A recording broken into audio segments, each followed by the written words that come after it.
Okay guys, before we tackle any obstacle off-road, we may need to adjust the pressures on our tyres. Okay, so if we were on the sand, we would let them down really quite low, and we normally anticipate a third of the tyre sidewall deformation, okay, puts you in the ballpark. But when we're on the harder terrain like this, we just want to soften the tyre to allow it to conform to the ground a little bit better and be able to grab hold of that ground to give us some traction. So what we're going to do now is we're going to drop these tyre pressures on this vehicle here, and we're going to use the ARB Easy Deflator. Not only does it air down your tyre, but it also gives you a check on what tyre pressures you've got. They're at 30 PSI at the moment. But it certainly softens the tyre, and as the tyre rotates, it gives a bit of a grabbing action as well, which helps the tyre to bite onto the ground. As the tread flattens out at the bottom, it pinches, and that will also help. Just soften it up a little bit, and it's certainly helped the tyre. Now, Rich, I wasn't watching. I know about you, Dan. I might get you to actually show us what you did again, like 3 more times if you could. 3 more times? Yeah. Yeah, I reckon you're just being lazy. Yeah, no, I'm just trying to learn. That's all I'm trying to do. You probably need to do it 4 more after that. Yeah.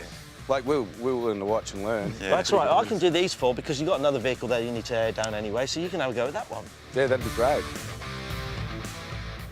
Mate, you're going to do it the hard way. Just use a stick. You used a stick? I just used a stick. I just put a stick in there. We used to do it as a kid, just stick a stick in there and let the air out. All right. Now, mate, look, this is how you do it the easy way. You just stick a stick in there and... What? You got a stick sticking out.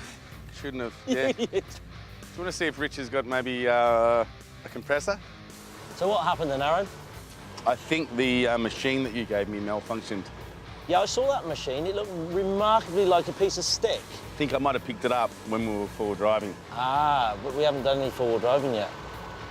All right, Aaron, tyres at the right pressure now, so we can take this off. Yep. Let's go down and look at the terrain. Thanks for that, mate. All I'm gonna have a good. look at it. It's gonna be great. Okay, guys, the first law of four-wheel driving is stop, get out and look. And the second law of four-wheel driving is think, assess, decide. Think, do I want to do this? Assess, can I do this? Decide, how do I do this?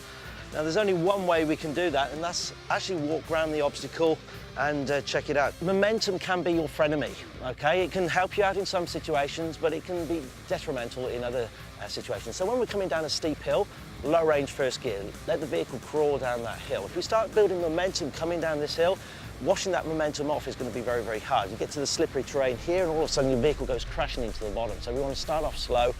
If we need momentum to help us, we can sometimes feed a bit of power in, get the vehicle moving just that little bit quicker to help the vehicle's wheels get past the point where they start to spin. Once they're past that, they grip again. So a bit of momentum in that situation certainly helps out. But trying to back off that momentum as much as possible.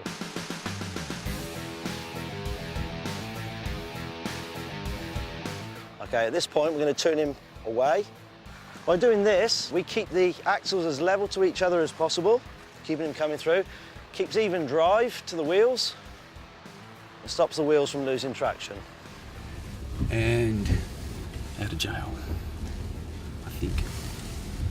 Let's see what Aaron does. How'd it go? Not too bad.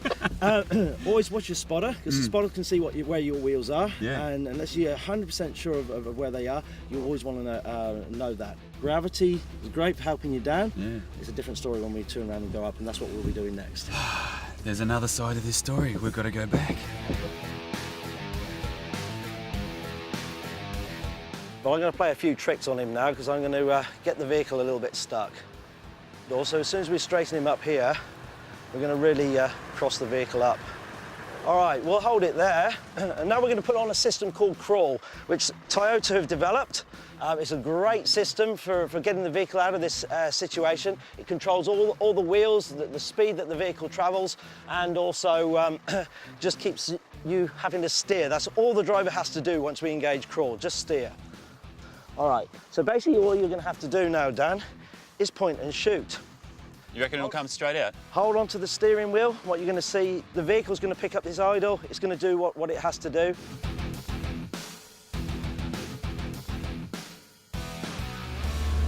That easy. I love you button. My favourite button. Excellent. That's what we want. New technology, you can't beat it.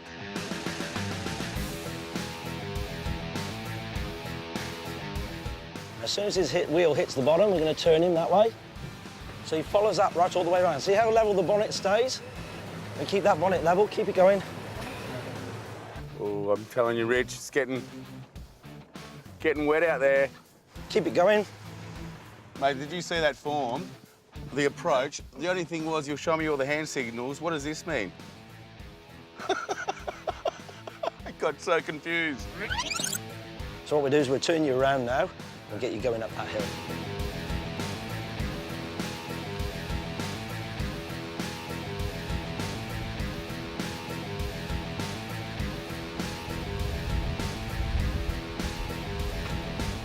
Done like a pro. I tell you what, that A-track really made a difference. You could feel the car just grabbing on. It does. It bites on the brakes, sending drive to the wheel that hasn't got, that's got the good traction. I want to hear the word. You did an excellent job, Aaron. Excellent job, Aaron. There you go. Pretty proud of that.